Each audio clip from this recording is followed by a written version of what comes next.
ناراض مت ہونا، کچھ کڑوی باتیں آنے والی ہیں. ہاں پہلے بتا دوں، میری تقریر تو یار کو بے چین کرتی ہے. سبب کیا ہے؟ وہی کہتا ہوں جو دل پر گزرتی ہے. اب جو لاک ڈاؤن کچھ دن سے ہوا ہے نا، تو متولیوں نے اماموں کی جان کھا لی. محتمم جو مدارس کے ہیں انہوں نے مدرسوں کا خون پی لیا.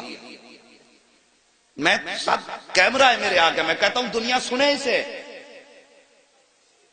یہ قوم کا رونا ہے، تم نے نہیں سنا؟ کچھ دن پہلے برسات ہوئی، چھت گری، امام کے بچے اور بیوی میں اسی میں دب کے ختم ہو گئے. یہ قوم کروڑوں کروڑوں روپے مسجد میں تو لگا دیتی ہے، امام کے حجرے تک کا انتظام نہیں کر سکتی، اور پھر کہتے ہیں ہم نے ترقی کی ہے.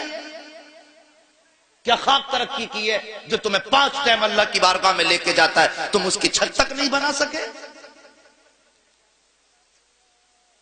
ایک مفتی صاحب مجھ سے کہنے لگے حضرت لاک ڈاؤن میں 5 لاکھ کا چندہ کر کے دیا مدرسے والوں کو، 5 لاکھ کا، اور مدرسے والوں نے یہ کہہ کے کچھ نہیں دیا کہ اس ٹائم لاک ڈاؤن ہے، تمہیں کچھ نہیں دیا جا سکتا. شرم نہیں آتی؟ میں تو سب کی بات کرتا ہوں، چاہے وہ اوپر کا معاملہ ہو یا نیچے کا ہو، کسی کا حق نہ مارا کرو، کسی کا حق نہ مارا کرو. ابھی کچھ دن پہلے اخبار میں ایک تصویر اور آئی، کسی حافظ نے پھانسی لگا کے اپنی، وہ مر گیا. بات یہ نہیں اس نے اچھا کیا یا برا کیا، بحث اس سے نہیں کہ وہ غلط کیا یا صحیح، بحث یہ ہے کہ یار قوم نے ایک امام کو کتنا مجبور کر دیا کہ وہ بچوں کے چہروں کے بھوک کے اثرات نہ دیکھ سکا.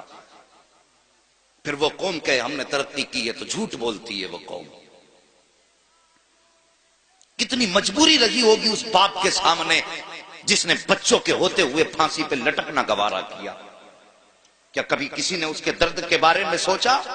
سوشل میڈیا پہ یہ فوٹو ڈالا گیا تو ہماری قوم کے قابل لوگوں نے کہا جی یہ گناہ کر بیٹھا. ابے مولوی یہ سب کو پتا گناہ کر بیٹھا، لیکن سوچ تو سکی وہ کیا وجہ ہے جس نے پھانسی تک پہنچایا ہے. کیا یہ قوم کا ظلم نہیں ہے؟ کیا یہ اپنوں کا ظلم نہیں ہے؟ میں کہتا ہوں اگر ایک پڑوسی نے بھی اپنے گھر کا ایک وقت کا کھانا اٹھا کے اس کے بچوں کو کھلایا ہوتا تو وہ پھانسی نہ لگاتا. اگر امت مسلمہ نے پڑوسی کا حق سمجھا ہوتا تو وہ موت کو سینے سے نہ لگاتا. ہاں اس نے غلط کیا ہے، لیکن اس سے زیادہ غلط تم نے کیا ہے کہ تم پیٹ بھر کے سوتے رہے اور ایک کلمہ پڑھنے والا بھوک کے بچوں کے سامنے زندہ نہ رہ سکا. کوئی تو مجبوری رکھی ہوگی. یار تم کہتے ہو وہ غلط ہے، لیکن میں کہتا ہوں وہ جتنا بڑا غلط ہے اس سے زیادہ تم غلط ہو. میرے نبی فرماتے ہیں کہ جس کا پڑوسی بھوکا سو جائے اور وہ پیٹ بھر کے سو جائے، آقا فرماتے ہیں وہ عاجز بھی ہو سکتا ہے، نمازی بھی ہو سکتا ہے، وہ سب کچھ ہو سکتا ہے، لیکن مصطفیٰ کا نہیں ہو سکتا.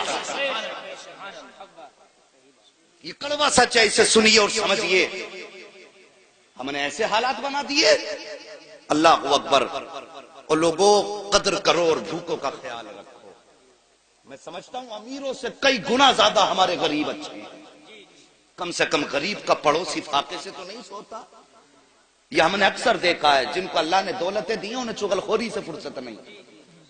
دن بھر یہی کہتے ہیں وہ میری دولت کو دیکھ کے چل رہا، وہ میری گاڑی کو دیکھ کے چل رہا، مجھے اسے دیکھ کے چل رہا. جب پیٹ بھرا ہوتا ہے تب آدمی چغلی کرتا ہے، اور جب بھوکا ہوتا ہے تو پھر اسے بچوں کے لیے کمانے کی فکر ہوتی ہے. بھوک کی فکر